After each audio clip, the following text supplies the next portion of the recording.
Europe 1 midi, Arthur Delaborde. Des fermetures de lits et même parfois de la totalité des services des urgences. Alors que nous sommes au milieu de la période estivale, cette situation est toujours très tendue dans les hôpitaux du pays. Nous sommes avec le président de l'Association des médecins urgentistes de France. Bonjour Patrick Pelloux.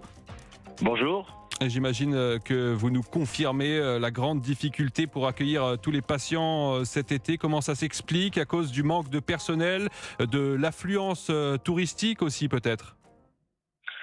Non, c'est surtout, si vous voulez, une dégradation lente qu'il y a eu de l'ensemble du système de santé depuis bien longtemps.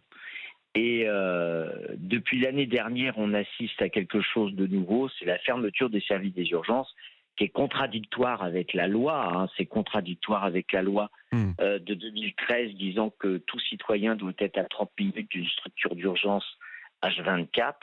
Et donc, à partir de l'année dernière, en fait, le ministre de la Santé de l'époque avait autorisé les fermetures des urgences en disant appelez le SAMU. Nous, on était plutôt contre ou extrêmement réservés sur ces mesures.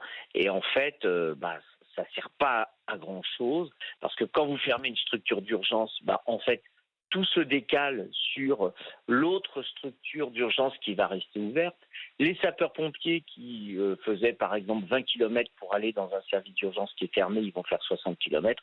Donc on est en train de tout déstabiliser. S'ajoute à ça des fermetures de lits, vous avez raison, par manque de personnel, parce qu'on est mauvais sur le recrutement des personnels, il y a une désaffection des infirmières notamment, mais des aides-soignants, des manips radio, etc., de tous les personnels qui travaillent à l'hôpital, parce que l'hôpital n'est plus attractif, le service public n'est plus attractif, et donc on traverse une crise sans précédent. Donc ce que vous nous dites finalement, c'est que la promesse d'Emmanuel Macron de désengorger ces services d'urgence d'ici fin 2024, cette promesse sera très difficile à tenir. Non mais écoutez, on a l'impression qu'on est encore avec un pays qui se croit dans une cour de récréation. Faut pas faire des promesses comme ça. Faut pas faire des promesses comme ça, ou faut les faire quand on est sûr de pouvoir les tenir. Or, vous ne pouvez pas tenir cette promesse si vous ne changez pas radicalement la pensée et l'analyse par rapport à l'hôpital public. Or, il ne se passe rien. Alors là, on a beaucoup d'espoir avec le nouveau ministre Aurélien Rousseau, parce qu'il est revenu en arrière en disant fermer les structures d'urgence, ce n'est pas une solution, ce que je crois vraiment et fondamentalement, parce que c'est pour les usagers du service public, les familles et les malades. Donc il faut revoir complètement la copie de l'hôpital public. Mais les promesses comme ça en fait, ça va discréditer la parole du chef de l'État. Et moi, je pense que c'est pas bien. Alors nous sommes avec Sébastien qui nous appelle de Vendée. Bienvenue sur Europe 1, Sébastien, bonjour. Bonjour, merci de m'accueillir sur votre antenne. Et je crois que vous êtes confronté près de chez vous à la fermeture des services d'urgence. Exactement. Alors nous, on est sur un métier qui est assez en tension, parce qu'il y a toute une logistique. Vous êtes agent de maintenance en maison de retraite, je le précise. Alors moi, je suis agent de maintenance en maison de retraite, exactement. Ma femme, elle travaille, elle fait les ménages dans les blocs opératoires et tout en clinique.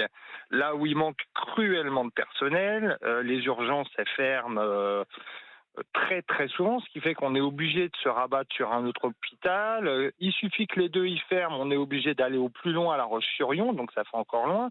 Et il suffit que le bloc de La Roche il soit fermé aussi. Alors là, pour le coup, il faudra aller au Sables-d'Olonne. Et on peut même pas aller sur le département voisin, qui est les Deux-Sèvres, puisqu'on n'est pas dans le même département. Nous, on s'est déjà fait rejeter de Niort, pour le coup, parce que fallait rester dans le 85, tout simplement. Alors, c'est vrai qu'il y a un manque cruel d'infirmières, de médecins urgentistes, et c'est d'ailleurs pour ça qu'ils ferment. Et on peut pas. Alors, c'est un peu paradoxal de vouloir ouvrir des lits quand il y a personne qui peut s'occuper des personnes qui sont dans ces lits, justement. Patrick Pelloux, on le voit avec le témoignage de Sébastien. Pour les usagers, c'est vraiment très compliqué dans certains territoires de pouvoir tout simplement se faire soigner ou d'avoir accès aux premiers soins. Le témoignage de Sébastien, on peut en décliner des centaines de milliers, d'accord. Il y a eu un espèce de mépris des usagers du service public. Et je ne supporte pas qu'on mette les Françaises et les Français les uns contre les autres. C'est-à-dire que là, en fait, comme il vient de le dire, on leur dit votre service d'urgence est fermé ce soir. Ah bon? Donc ils vont à l'autre, on leur dit ah bah aussi c'est fermé. Puis ils arrivent dans un autre département, puis on leur dit ah bah vous n'êtes pas du bon département, vous ne pouvez pas venir.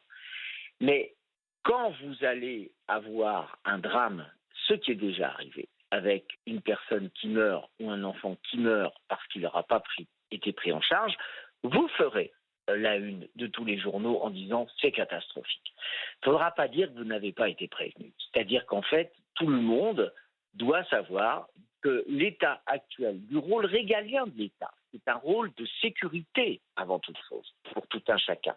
Et c'est marqué sur tous les frontons des bâtiments de la République, il y a l'égalité. Bon, eh bien, pour l'instant, ce n'est plus en fait respecté. Et ça, c'est dramatique, parce que si vous voulez, quand les sapeurs-pompiers vont faire 60 km au lieu de 20 km, ils sont plus sur leur territoire. Et ça pose des problèmes énormes. Le SAMU est en perte et en chute libre sur ses valeurs parce qu'on a dit faites le 15, que tout le monde appelle le 15 tout le temps, ce qui fait qu'en fait c'est extrêmement difficile, même si on a mis des nouveaux protocoles qui doivent faire leurs preuves pour pouvoir voir qui téléphone au bon moment et prioriser les appels, soit, mais là aussi c'est extrêmement compliqué à mettre en place et surtout l'objectif qui avait été de dire il faut que tout le monde appelle le SAMU pour résoudre les problèmes.